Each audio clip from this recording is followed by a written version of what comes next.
क्रांतिकुंज गुरुकुल में सभी विद्यार्थियों का स्वागत है। तो टीचिंग एप्टीट्यूड में हमारा अगला जो टॉपिक आता है वो है मेटाकॉग्निशन, जिसको हिंदी में बोलते हैं अधिसंज्ञान। तो मेटाकॉग्निशन समझने से पहले आपको कॉग्निशन पता होना चाहिए। तो कॉग्निशन या फिर कॉग्निटिव एबिलिटीज जिनको हम बोलते हैं कि जो क्रिटिकल थिंकिंग है, जो भी थिंकिंग का प्रोसेस है वो हमारा कॉग्निशन होता है। ठीक है। तो मेटाकॉग्निशन अगर एक ही लाइन में इसकी बात करें हम, तो इंग्लिश में बोलेंगे थिंकिंग अबाउट थिंकिंग। ठीक है। यानी कि जो आप चिंतन करते हैं, जो आप सोचते हैं, जो आप विचार करते हैं, तो विचारों के बारे में विचार करना या फिर चिंतन के बारे में चिंतन करना, ये आपका मेटाकॉग्निशन होता है। सिंपली और सिंपल करके देखें इसको, तो जो आपके विचार चलते हैं उनके बारे में जागरूक होना कि मेरे विचार अभी इस कंडीशन में हैं और ये चल रहे हैं, और उनके प्रति जागरूक होकर उन विचारों को समझना कि इन विचारों का एक्चुअल में मीनिंग क्या है, तो वो हमारा मेटाकॉग्निशन होता है। Refers to the awareness and understanding of one's thought process, कि जो भी उसके सोचने की प्रक्रिया है उसके बारे में जागरूक होना और उसको समझना। ठीक है, किसी और की नहीं, अपनी खुद की। It involves thinking about how we think, हम कैसे सोचते हैं, कैसे हम सीखते हैं, और कैसे इस जागरूकता को हम प्रयोग करते हैं जो हमारे डेली की एक्टिविटीज होती हैं सोच विचार करने की, यानी कि जो हमारी ब्रेन की डेली की एक्टिविटीज होती हैं वो सोचने विचारने की भी हो सकती हैं, क्रिटिकल थिंकिंग की हो सकती हैं, लॉजिकल थिंकिंग की, प्रॉब्लम सॉल्विंग। ठीक है, सारी चीजें इसी में आ जाती हैं। तो उनको हम कैसे मैनेज करते हैं और कैसे उनको इम्प्रूव करते हैं, तो ये सारी चीजें हमारी मेटाकॉग्निशन में आती हैं। ठीक है। तो थिंकिंग अबाउट थिंकिंग, अपने चिंतन के बारे में चिंतन या फिर अपने सोचने या चिंतन की प्रक्रिया के बारे में जागरूक होना, यही मेटाकॉग्निशन है। अब बात आती है कि मेटाकॉग्निटिव स्किल्स कौन सी होती हैं। ठीक है।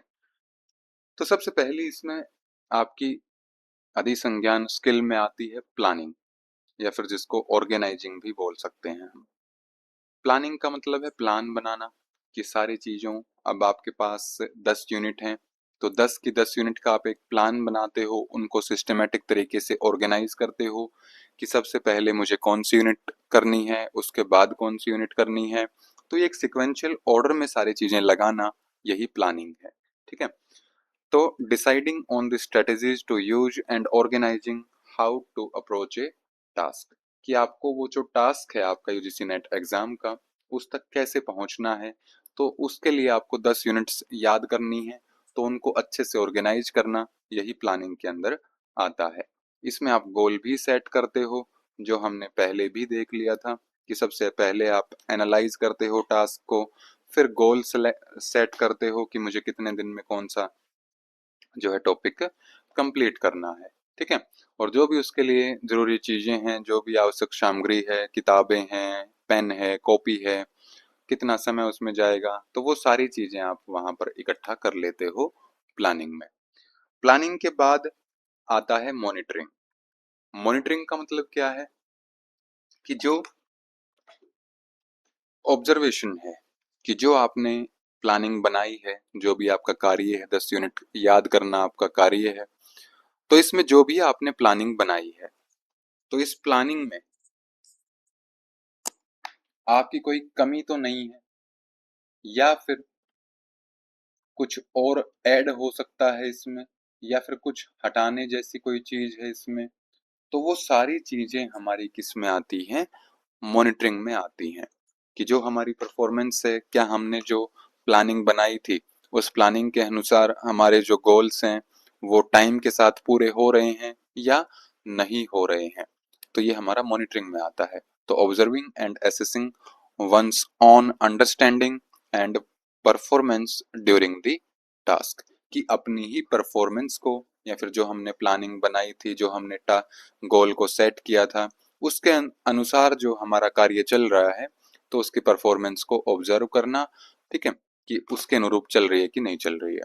ठीक, इसमें जो भी आपके कॉग्निटिव प्रोसेस हैं, यानी कि जो भी आपके सोच विचार हैं, जो भी आपकी थिंकिंग चल रही है, उसके बारे में जागरूक होना। और अगर कुछ एडजस्टमेंट की ज़रूरत है, एडजस्टमेंट की ज़रूरत कब पड़ेगी?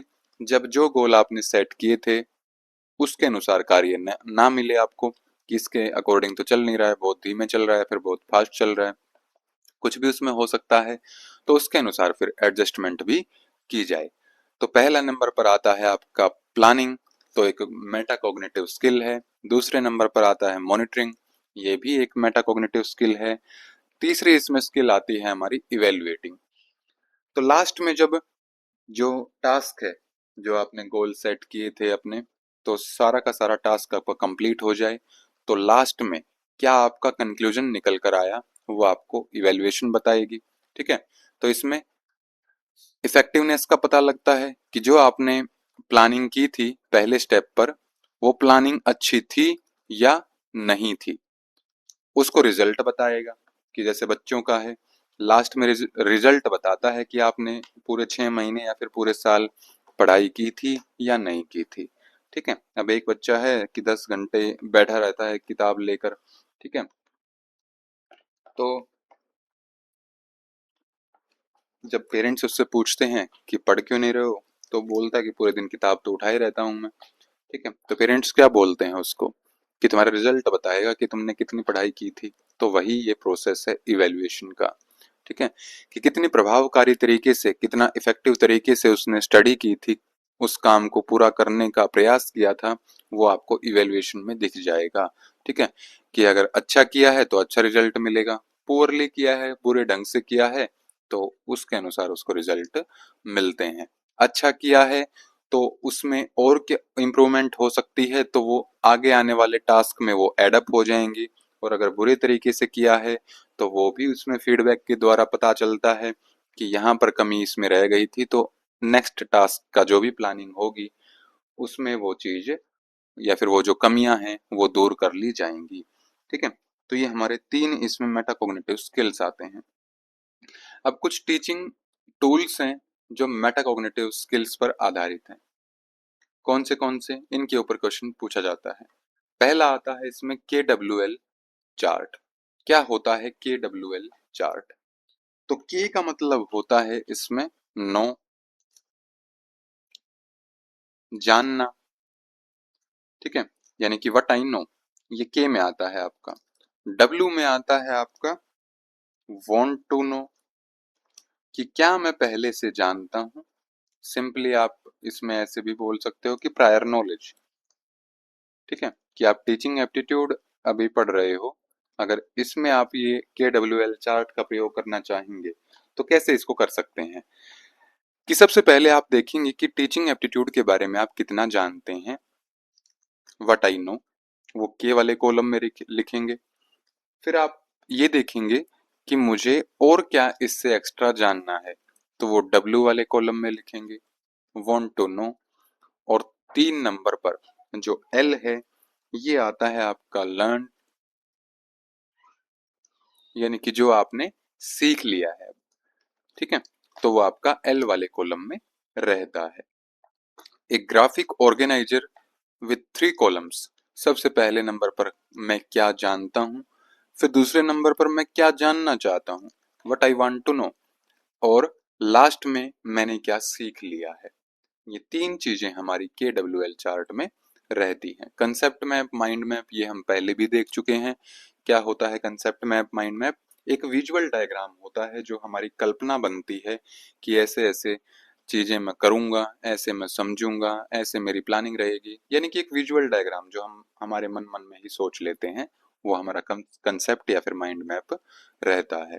ठीक है, तो ये आपके सामने एक KWL चार्ट की इमेज है। यहाँ से आप डिटेल में समझ सकते हैं कि इस तरह के 3 कॉलम्स बनाए जाते हैं। सबसे पहले में नो, वांट टू नो और लर्नड। तो क्या सीख लिया है वो तीसरे वाले कॉलम में रहता है। ठीक है, इसके बाद अगला टूल हमारा आता है सेल्फ असेसमेंट रूब्रिक्स। कि असेसमेंट किसकी करनी है? खुद की असेसमेंट करनी है। उसके लिए प्रयोग क्या किया जाएगा? रूब्रिक्स। तो इसमें जो क्राइटेरिया बेस्ड टूल्स हैं, कि एक फिक्स्ड क्राइटेरिया, कि जैसे आपके जो आगे हम इवेल्युएशन सिस्टम भी करेंगे, कि जैसे 100 मार्क्स का मान लिया आपका पेपर है, उसमें 33 जो है पासिंग मार्क्स हैं, तो ये एक फिक्स क्राइटेरिया है। तो किसी फिक्स्ड स्टैंडर्डाइज्ड क्राइटेरिया के आधार पर क्या किया जाए, असेसमेंट की जाए, तो वो सेल्फ असेसमेंट रूब्रिक होती है। ठीक है, तो जहां पर स्टूडेंट्स जो हैं अपने कार्य को, अपनी मेहनत को खुद ही इवेलुएट करते हैं अगेंस्ट सेट स्टैंडर्ड्स, जो पहले से स्टैंडर्ड्स सेट किए गए हैं उनसे उनकी तुलना करके खुद ही इवेलुएट कर सकते हैं अपनी परफॉर्मेंस को। ठीक है, तो ये हमारा सेल्फ असेसमेंट रूब्रिक्स होता है। लास्ट इसमें आता है पीयर रिव्यू। पीयर होता है जो आपके साथ में बैठता है। अगर क्लासरूम की बात करें तो आपका क्लासमेट, अगर किसी जॉब या फिर किसी कंपनी की बात करें तो आपका कलीग, तो वो आपके पीयर होते हैं। ठीक है, तो यानी कि जो अब स्टूडेंट्स हैं क्लासरूम में, जितने भी स्टूडेंट्स हैं वो एक दूसरे की परफॉर्मेंस को क्या करेंगे, इवेलुएट करेंगे। ठीक है, कि जैसे दो बच्चों का टेस्ट लिया, तो उन दोनों के टेस्ट जो हैं एक दूसरे को दे दिए चेक करने के लिए। ठीक है, तो वो आपका पीयर रिव्यू हो जाएगा और वो एक दूसरे को फीडबैक देंगे, तुमने यहाँ पर अच्छा लिखा है, मैंने यहाँ पर ऐसा लिखा है, वैसा लिखा है। तो ये हमारा पीयर रिव्यू में रहता है। ये था आपका मेटाकॉग्निशन। इससे क्वेश्चन भी आते हैं, कुछ क्वेश्चन इसमें देखते हैं हम। पहला क्वेश्चन इसमें पूछा गया था, dash describes how learners monitor and control their cognitive process. तो कौन सी ऐसी चीज है जो डिस्क्राइब करती है कि जो शिक्षार्थी हैं वो निगरानी और नियंत्रण कैसे करते हैं। क्या मेटाकॉग्निटिव रेगुलेशन है, या कॉग्निटिव अप्रेंटिसशिप है, कॉग्निटिव लोड है, या फिर कन्वर्जेंट थिंकिंग है। तो क्या करना है, मॉनिटर करना है, कंट्रोल करना है, यानी कि रेगुलेट करना है। तो ये आपने देख लिया कि मॉनिटरिंग और जो कंट्रोल है या फिर इवेल्युएशन है, ये आपका मेटाकॉग्निशन, मेटाकॉग्निटिव स्किल के अंदर आता है। तो उन्हीं को अब रेगुलेट करना है, तो ये मेटाकॉग्निटिव रेगुलेशन हो जाएगा। ठीक है, क्या होता है मेटाकॉग्निटिव रेगुलेशन, कि जो भी लर्नर्स हैं वो कैसे प्लानिंग करते हैं, कैसे मॉनिटरिंग करते हैं, कैसे इवेलुएट करते हैं अपनी लर्निंग और थिंकिंग प्रोसेस को। ये होता है मेटाकॉग्निटिव क्या, रेगुलेशन। जो हमने 3 स्टेप्स किए थे वो मेटाकॉग्निटिव रेगुलेशन के ही थे। ठीक है, अगला क्वेश्चन इसमें आता है, knowing the importance of metacognition, Richa decided she would try to focus her young students attention on their own thinking skills. Richa knew by having her students think about their thinking, they would eventually increase their metacognitive skills. Which one of these strategy should Richa employ? कि रिचा एक मान सकते हो class teacher है उनकी, और जो उसके विद्यार्थी हैं वो चाहती है कि वो मेटाकॉग्निटिव स्किल्स का प्रदर्शन करें, यानी कि सभी की मेटाकॉग्निटिव स्किल्स क्या हों, इम्प्रूव हो जाएं। तो क्या वो ऐसा स्ट्रेटजी जो है अडॉप्ट कर सकती है? क्या ओवर लर्निंग की ज्यादा से ज्यादा सिखाए, उनको हर एक चीज बता दी जाए, तो इनसे मेटाकॉग्निटिव स्किल नहीं आएगी। जो हमने टीचिंग टूल्स किए थे, रटने से भी नहीं आएगी, कोई एल्गोरिदम बना दे उसमें भी नहीं आएगी। तो KWL चार्ट हमने किया था कि इसमें सारा हमें पता चल जाता है कि सबसे पहले मैं क्या जानता हूँ। सभी अपने स्टूडेंट्स को, रिचा जो टीचर हैं वो बोलेंगी कि आप ये चार्ट अपना खुद का बनाएंगे। सबसे पहले लिखेंगे मैं क्या जानता हूँ। ठीक है, दूसरे नंबर पर मैं क्या जानना चाहता हूँ और क्या सीखना चाहता हूँ मैं, और लास्ट में क्या मैंने सीख लिया है अब। तो ये 3 चीजें हमारी KWL चार्ट में रहती हैं। अगला क्वेश्चन आता है, use of learning strategies and tactics reflect, कि जहां पर लर्निंग के लिए स्ट्रेटजीज यूज की जाती हैं, कुछ टेक्टिक्स बनाई जाती हैं, तो ये किस चीज को रिफ्लेक्ट करती हैं?